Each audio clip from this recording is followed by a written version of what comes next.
My name is Graham Junsar, and this is my video lab report for Lab 3, Magnetic Field of a Bar Magnet. The purpose of this lab is to experimentally determine the magnetic dipole moment of a bar magnet, then use this value with code to visualize the magnetic field produced by the magnet and compare with measurements made in the experiment. The models and fundamental physical principles used in this lab are the Biot-Savart law and the magnitude of the magnetic field of a bar magnet. From our experiment and calculations, we determined that the magnetic moment of the bar magnet was 3.1172 amp meters squared, and we were able to simulate what the magnetic field around a bar magnet looks like with code. The Biot-Savart law relates the magnetic field observed at some point to an amount of current running through some piece of wire with a certain current.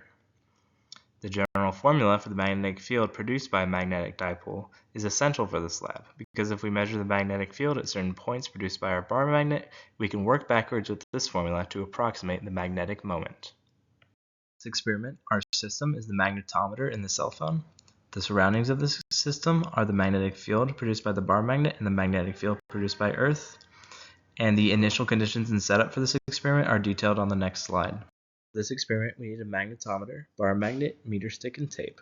We also have to compensate for magnetic north because we are on Earth, so we turn our magnetometer so it's orthogonal with the Earth's magnetic field and only read the x-axis of the magnetometer.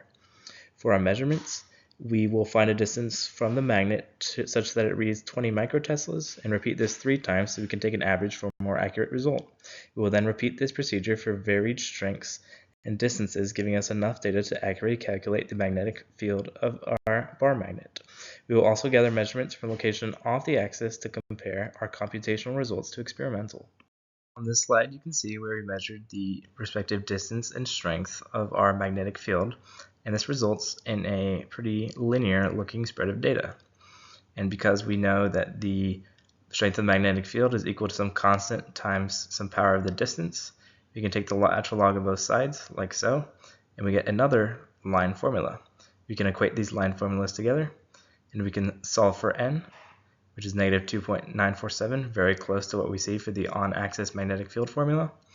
And we know k has to be this combination of constants, so we can work backwards and solve for mu and get 3.1172 amp meters squared.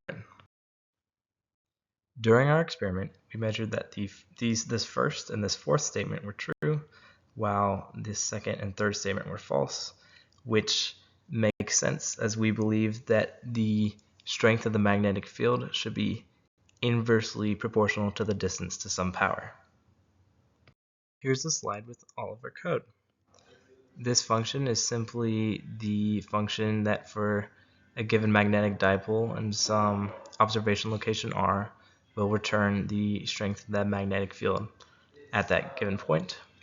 Here we have the locations of our different observation locations, 2 on axis and 4 perpendicular. And here we use this formula to draw arrows at all of these observation locations that represent the strength and direction of the magnetic field. And finally, in this section of code, we do almost the same thing, except this is with our observation location off axis perpendicular to the axis. You can see where we construct all that here. Here you can see the result of our model with our magnetic dipole in the center and the magnetic field at these different observation locations around it.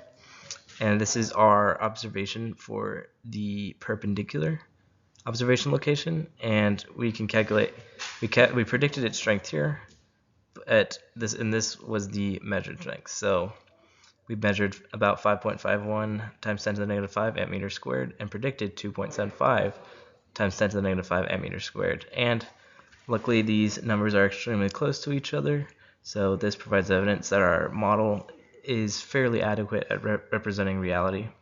Some possible sources of error might be that because this experiment was performed inside a modern building with many wires, there might have been external electric fields significantly affecting our results.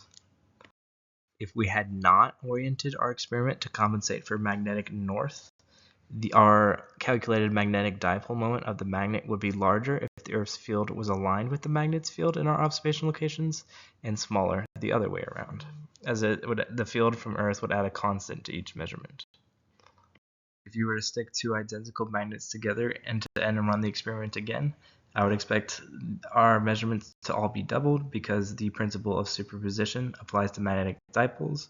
So these two magnets would behave as if there was just one magnet with the sum of their dipole moments.